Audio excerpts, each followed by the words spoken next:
बिस्मिल्लाहिर्रहमानिर्रहीम। अस्सलाम वालेकुम नाज़रीन, आप यूट्यूब चैनल देख रहे हैं। मैं इमरान खान हूँ। सबसे पहली जो खबर मैं आपको देने वाला हूँ, एक तो मैं आपको एक पुराना क्लिप भी सुनाऊंगा जो इमरान खान साहब ने जब आसिम मुनीर आर्मी चीफ बने तो उस वक्त क्या पैगाम जारी किया था 30 नवंबर 2022 को, वो इस वीलॉग में मैं आपको दिखाऊंगा। लेकिन इस वक्त क्योंकि जो लेटेस्ट चीज़ें चल रही हैं वो इंडिया और पाकिस्तान के बीच में चल रही हैं, जंगबंदी हो चुकी है और ये जंगबंदी किसी और ने नहीं, डोनाल्ड ट्रंप ने करवाई है। और डोनाल्ड ट्रंप के साथ भारत कुछ दफाई मुआहदे करना चाहता है ताकि मुस्तकबिल में भारत को इसका फ़ायदा पहुंचे, और वो ये चाहता है कि अमेरिका पूरी ताकत से भारत के साथ खड़ा हो जाए। फ़िलहाल तो कोई जंग का ख़तरा नहीं है, लेकिन मोदी के पागलपन का पता भी कोई नहीं है। मोदी किसी भी लेवल तक जा सकता है जो उसकी बुरी हालत है, और इमरान खान साहब ने भी इस खदशे का इजहार किया था। शहजाद अकबर साहब ने कुछ चीज़ें बड़ी क्लियर की हैं, और देखें ये कॉमन सेंस की बात है। एक उन्होंने ये कहा कि अगर तो इमरान खान साहब से कोई दरख्वास्त की गई थी कि आप हमें सपोर्ट करें जेल में जाकर, और लोगों ने मुलाकात की और दरख्वास्त की, तो इमरान खान साहब ने तो ऐसी कोई बात पाकिस्तान तहरीक इंसाफ को कही नहीं। तो फिर वो जो सपोर्ट मांगी थी वो लोगों ने कैसे दी? देखिए, ये पाकिस्तान तहरीक इंसाफ के अंदर एक अंडरस्टैंडिंग है कि जब भी मुल्क की बात आएगी तो वो मुल्क के साथ खड़े होंगे। हर पॉलिटिकल पार्टी में ये है, आप मुल्क के खिलाफ नहीं जा सकते। जब कोई पॉलिटिकल पार्टी मुल्क के खिलाफ जाएगी तो कोई भी सियासी जमात मुल्क से बड़ी नहीं हो सकती। लिहाजा जब इंडिया के साथ लड़ाई है तो सबको यही करना था। तो ये एक बड़ी कॉमन सेंस की बात है जो उन्होंने की है। लेकिन जो खबर देने वाले हैं वो डटे हुए हैं कि मुलाकात हुई है। एक और पॉसिबिलिटी जिसको आजकल मार्केट में फ्लोट किया गया है, कुछ जगहों से खबरें आ रही हैं कि इमरान खान साहब को कुछ देर के लिए या कुछ दिनों के लिए गालिबन ये दावा किया जा रहा है कि उन्हें जेल से मुंतकिल किया गया था कहीं और, ताकि वो महफूज रह सके, और वहाँ कोई लोगों ने मुलाकातें वगैरह की हैं। देखिए, इमरान खान साहब से मुलाकातें ये पहली दफ़ा नहीं हो रही। मैं माजी में आपको बाकायदा जब मेरे पास इंफॉर्मेशन थी तो बता चुका हूँ कि 2 काले रंग की फॉर्चुनर गाड़ियाँ वो जेल के अंदर एतवार वाले दिन दाखिल हुई, और 2 मुलाकातों के बारे में मेरे पास डायरेक्ट इन्फॉर्मेशन है। लेकिन मुझे ये नहीं पता कि ये लोग कौन थे जो इमरान खान साहब से मिले थे। लेकिन ये ज़रूर जानता हूँ कि ये इतने आम लोग थे कि इनके आने से पहले जेल के दरवाजे पहले ही खुल जाते हैं, फिर इनके रास्ते में कोई रुकावट नहीं होती, ये सीधा जाते हैं, और उसके बाद इनके पास फाइलें भी होती हैं। और जब ये बाहर निकलने लगते हैं तो इनकी गाड़ियां स्टार्ट होने से पहले जेल के दरवाजे खुल जाते हैं ताकि इनके ऊपर किसी की नज़र ना पड़े। ये आते हैं और आनन फानन चले जाते हैं और अंदर चंद घंटे गुजारते हैं। अब अंदर क्या करते हैं वो चीज़ें जो हैं अब किसी को नहीं पता। या तो इमरान खान जानते हैं, या वो लोग जानते हैं जिनको ये मिलते हैं, या वो लोग जानते हैं जो मिलते हैं। बहरहाल ये खबरें पुरानी हैं और ये मुलाकातें चलती रहती हैं, तो इसके ऊपर डिफरेंट किस्म की चीज़ें आती रहेंगी। हम आपके साथ शेयर कर देंगे कोई भी सॉलिड इन्फॉर्मेशन होगी तो। लेकिन अभी जिनके पास इन्फॉर्मेशन है वो कह रहे हैं जी इमरान खान साहब से मुलाकात ज़रूर हुई है। अब आप आ जाए इस बात पे कि DGISPR ने भारत के जो अज़ाइम में पाकिस्तान का पानी रोकने का, उसके ऊपर एक स्टेटमेंट दिया है। लेकिन हकायक क्या है? DGISPR कहते हैं कि भारत पानी रोकने की हिम्मत नहीं कर सकता। अगर ऐसा हुआ तो दहाइयों तक उन्हें नतायज जो है वो महसूस होंगे। यानी भारत अगर पानी रोकेगा तो उसके नतायज जो हैं वो भारत को कई दहाइयों तक महसूस होंगे। अगर दरियाए सिंध का पानी रोका गया तो दहाइयों तक महसूस किए जाएंगे। ये खबरदार कर दिया लेफ्टिनेंट जनरल अहमद शरीफ ने। लेकिन एक सवाल और पैदा होता है कि दरियाए चनाब और दरियाए झेलम का पानी तो भारत रोक रहा है, पहले ही उनके ऊपर स्ट्रक्चर्स बना रहा है। अब दरियाए सिंध रह गया, तो हमारे तो 3 दरिया हैं, हमारा एक दरियाए सिंध तो नहीं है।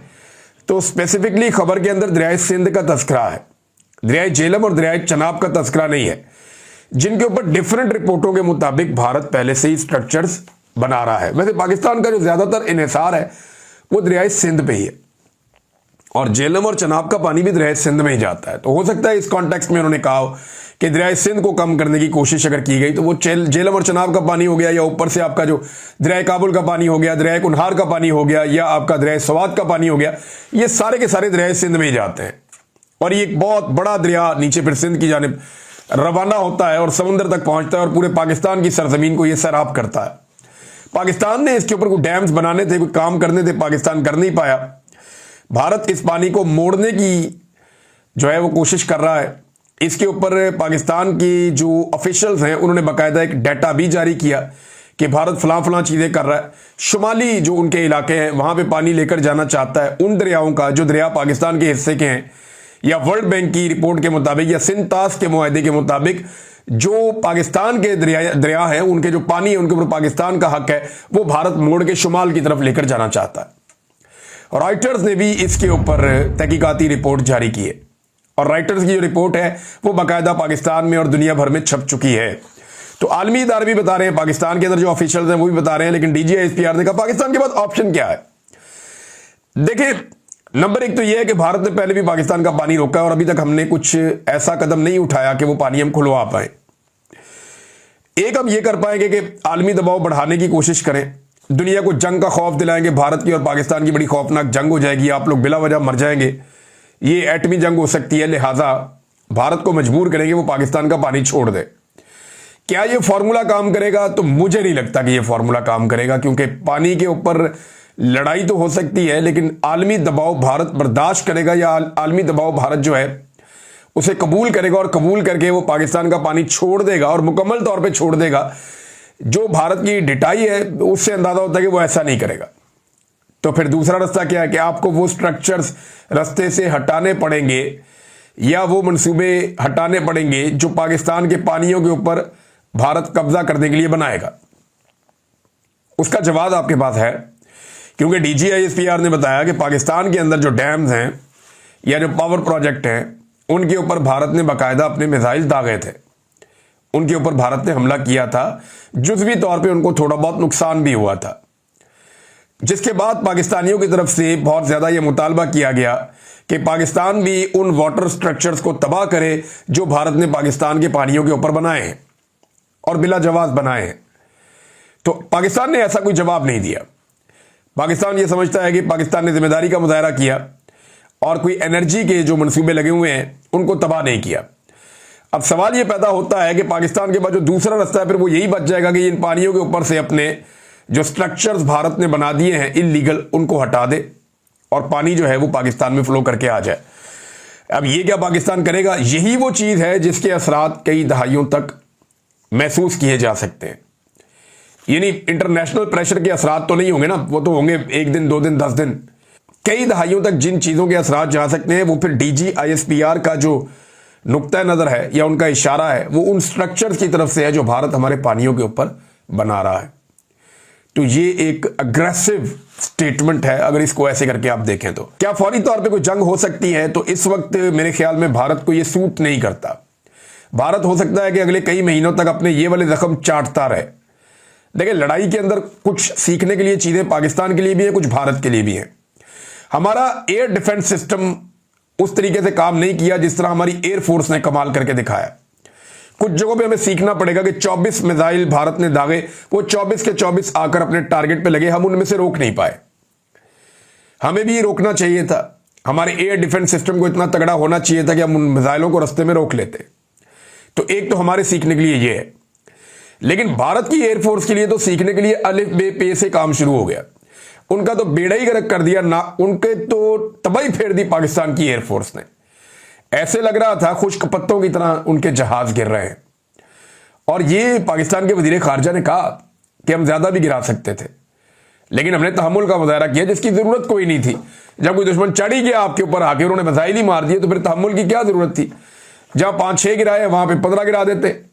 जरा भारत को भी पता चलता, पूरी दुनिया में आवाज जाती कि जनाब पंगा लेने का नुकसान क्या होता है। पाकिस्तान ने एक और बड़ी खबर पाकिस्तान से आई है और ये भारत का जो एक दावा था उसका जवाब आया है। इसहाक डार साहब ने यह जवाब दिया है।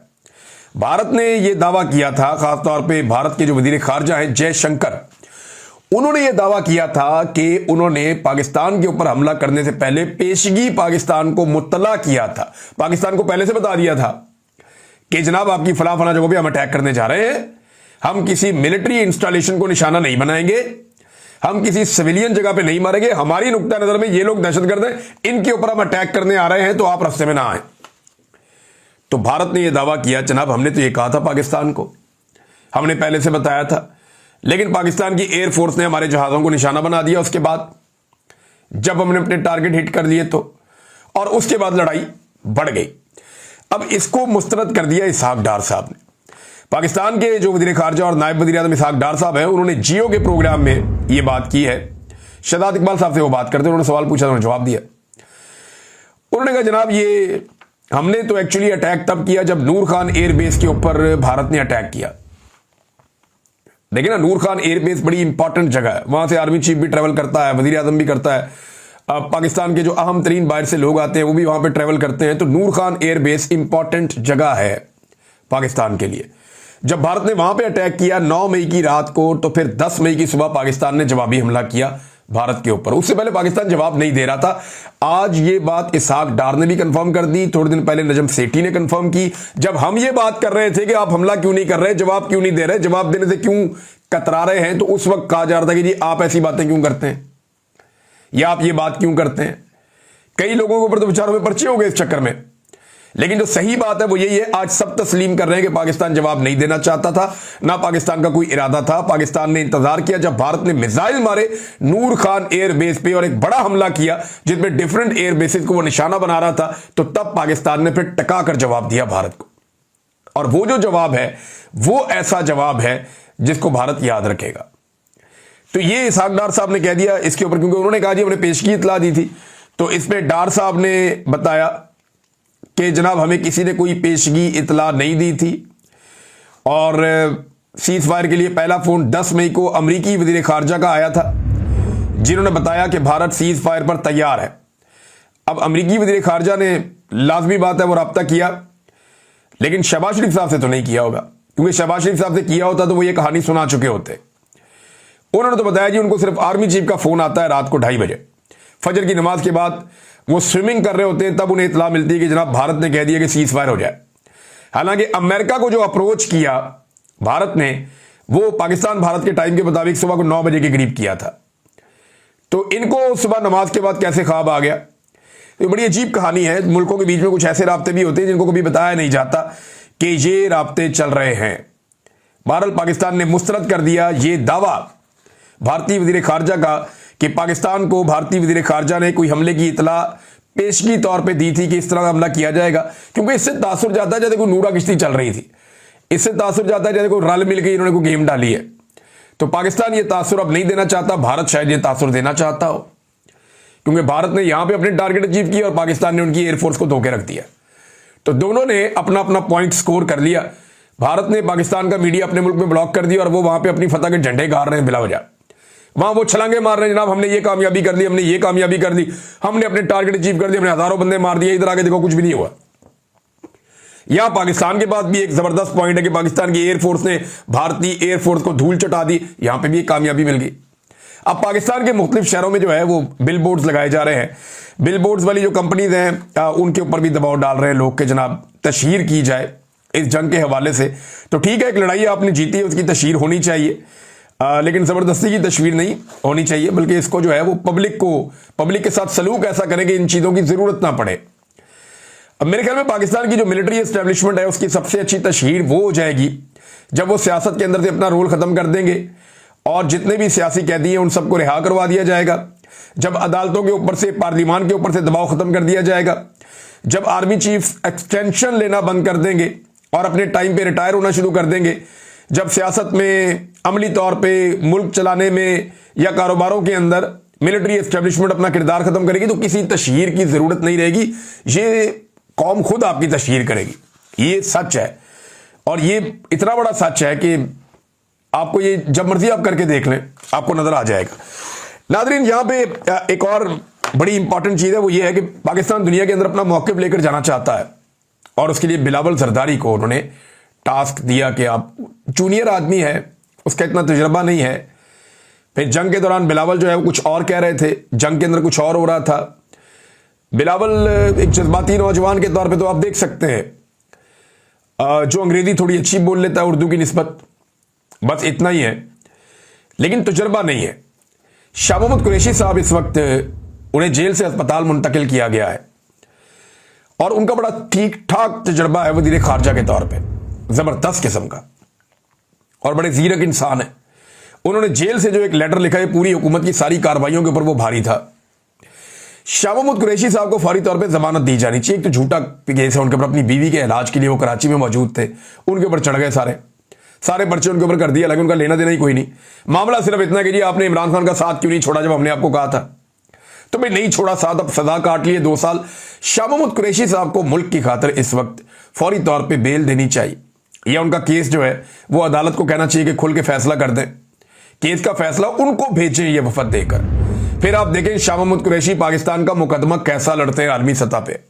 ये सब जानते हैं कि उनकी काबिलियत क्या है, लेकिन क्योंकि यहां पे एक डिटाई है, एक बेशर्मी है, और ये आपस में मिलकर खेल रहे हैं, लिहाजा बिलावल को आगे कर दिया। अपोजिशन भी खुद ही बने हुए हैं, हुकूमत भी खुद ही बने हुए हैं। अब इंडिया ने देखे ना अपनी अपोजिशन को आगे रखा, हुकूमत के बंदे कम डाले, अपोजिशन के बंदे ज्यादा डाले उन्होंने कि जाओ जाकर दुनिया में हमारा मुकदमा लड़ो। लेकिन पाकिस्तान ने यह काम भी अपनी हुकूमत को ही दे दिया है।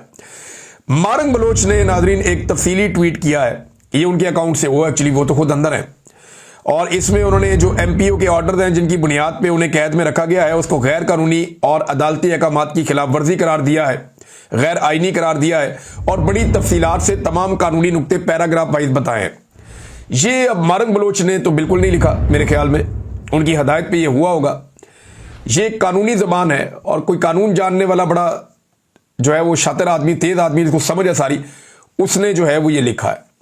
और इसका मकसद जो मुझे समझ आ रहा है, क्योंकि मारंग बलोच इंटरनेशनली अब एक रिकग्नाइज्ड शख्सियत हैं और उन्हें अमन के नोबेल प्राइज के लिए उनका नाम भी लिया गया है, तो मुझे ऐसा लगता है कि आलमी सतह पे इसका बड़ा इंपैक्ट होगा। अंग्रेजी के अंदर जो ट्वीट किया गया है मारंग बलोच के ट्विटर हैंडल से, वो सारी दुनिया को अब इसमें यह बता रहे हैं कि जनाब गैर कानूनी तौर पर एक खातून को एमपीओ के ऑर्डर के तहत अंदर रखा गया है, जबकि पाकिस्तान का कानून इस बात की इजाजत नहीं देता। उन्होंने कानून के हवाले दे देकर साबित किया है। तो मारंग बलोच साहबा को वैसे छोड़ देना चाहिए, इतना जुल्म और ज्यादती नहीं करनी चाहिए जिसको आप जस्टिफाई ना कर सकें। लगातार यही किया जा रहा है पाकिस्तान में खवातीन के साथ, और मारंग बलोच उसकी एक मिसाल है। वो क्या कहती है, वो जबरी गुमशुदगियों के खिलाफ है, जुल्म और जबर के खिलाफ बोलती है, और कुछ भी नहीं है। नाज़रीन, मैंने आपसे कहा था कि मैं आपको एक अपनी पुरानी वीडियो सुनाता हूं। ये वीडियो है 30 नवंबर 2022 की, जब हलफ उठाया था army chief general Asim Munir साहब ने और साहिल शमशाद साहब ने चेयरमैन ज्वाइंट चीफ के हवाले से। तो इमरान खान साहब ने एक ट्वीट किया था। उस दिन इमरान खान साहब ने क्या कहा था, और कायदे आजम का एक जो कॉल है जो कायदे आजम ने क्वेटा के स्टाफ कॉलेज के अंदर कहा था, जरा ये सुने। उस दिन मैंने आपको क्या बताया था, 1 मिनट में इमरान खान साहब ने क्या कहा था और कायदे आजम की कौन सी बात को उन्होंने बाकायदा अपने ट्वीट का हिस्सा बनाया था। इमरान खान साहब ने कहा कि chairman joint chief of the staff committee और चीफ ऑफ आर्मी स्टाफ के मनसब संभालने पर जनरल साहिल शमशाद मिर्जा और जनरल सैयद आसिम मुनीर को मुबारकबाद पेश करता हूं। उम्मीद है कि नई अस्करी क़यादत मिल्लत और रियासत के माबैन गुज़िश्ता 8 माह में जन्म लेने वाले एतमाद के फुकतान के खात्मे की सबील करेगी, और कुव्वत रियासत अवाम ही से कशीद की जाती है, यानी अवाम से ही जो है वो ताकत होती है रियासत की। फिर इमरान खान साहब ने कायदे-ए-आज़म मोहम्मद अली जिन्ना के जो अल्फाज ट्वीट किए अंग्रेजी में, लेकिन मैं आपको पढ़ के सुना दूं उनका तर्जुमा। कायदे-ए-आज़म मोहम्मद अली जिन्ना ने फरमाया था कि मत भूलें कि मुसल्लह अफवाज कौम की मुलाजिम हैं, आप कौम की पॉलिसी नहीं बनाते, पॉलिसियां बनाना सिविलियंस का काम है, और आप वही काम करें जो आपके सपुर्द किया गया हो। कायदे-ए-आज़म के अल्फाज हैं, जरा मैं ऊंची बोल रहा हूं ताकि अगर किसी के कान में मैल है तो वो जरा मैल निकाल के सुन ले अच्छी तरह। तो नाज़रीन, आपने सुना। अब सवाल यह है कि क्या पाकिस्तान उस तरह चल रहा है, तो जवाब यह है कि पाकिस्तान उस तरह नहीं चल रहा। पाकिस्तान के बारे में जितनी भी खबरें आती हैं उसमें यही पता चलता है कि पाकिस्तान की एस्टेब्लिशमेंट चीजों को कंट्रोल कर रही है। कायदे-ए-आज़म मोहम्मद अली जिन्ना ने इस चीज से मना किया था, और उसके बाद से लेके आज तक जो भी शख्स इस चीज से मना करता है सिक्योरिटी फोर्सेस को, वो निशाने इबरत पाकिस्तान में बना दिया जाता है। और आजकल इसका ताज़ा निशाना इमरान खान साहब और पाकिस्तान तहरीक इंसाफ है, या वो सारी इख्तलाफी आवाजें हैं जो ये वाली आवाज उठाती हैं। अब एक मुसीबत नाजरीन पाकिस्तान पीपल्स पार्टी के लिए खड़ी हो गई है सिंध में। ये मैं आपको इसलिए कह रहा हूं कि आने वाले दिनों में आप यहां पे और भी कुछ चीजें होती हुई देखेंगे। सिंध में असल में जो सियासत की है ना पाकिस्तान पीपल्स पार्टी ने, वो सारी की सारी की है भुट्टो के नाम के ऊपर। इन्होंने भुट्टो की लाशों के ऊपर सियासत की है, और इस वक्त जो सियासत कर रहे हैं वो सारे जरदारी हैं, चाहे वो बिलावल जरदारी है, चाहे वो आसिफ जरदारी है, चाहे वो आसिफा जरदारी है, चाहे वो आसिफ जरदारी की बहन है, चाहे बाकी लोग हैं। तो कंट्रोल जो है वो भुट्टो की लाश के ऊपर सियासत करते हुए जरदारियों ने भुट्टो की पार्टी को कब्जा कर लिया था। अब मीर मुर्तजा भुट्टो का बेटा और जुल्फिकार दी भुट्टो का पोता मीर जुल्फिकार भुट्टो जूनियर ये मैदान में आ गया। ये पहले बिल्कुल मैदान में नहीं आ रहा था, इनकी वालदा इनको आने नहीं दे रही थी। ये बिलावल से बेहतर उर्दू बोल लेता है, सिंधी भी बोल लेता है और ये पब्लिक के अंदर भी जाता है, डाउन टू अर्थ भी है। पहली मरतबा इसको देखा गया था जब सैलाब आया। पहले तस्वीरें तो आती रहती थी, कंट्रोवर्सीज भी थी, लेकिन जब सैलाब आया तो पहली मरतबा इसको आवाम के साथ देखा गया। उसके बाद इसने सिंध में बहुत ट्रैवल किया है, अंदर अंदर बेशुमार लोगों से इसने मुलाकात की है। और अब मैंने एक जलसा देखा जिसमें बहुत बड़ी तादाद में स्टेज पे ये बैठे हुए हैं और सामने बहुत बड़ी तादाद में लोग सिंध के मौजूद हैं और नारे लग रहे हैं कि भाग जरदारी, भुट्टो आया। तो ये पीपल्स पार्टी के लिए एक प्रॉब्लम है जो आने वाले दिनों में उन्हें फेस करनी पड़ेगी, अगर तो इसका भी कत्ल ना करवा दिया गया तो।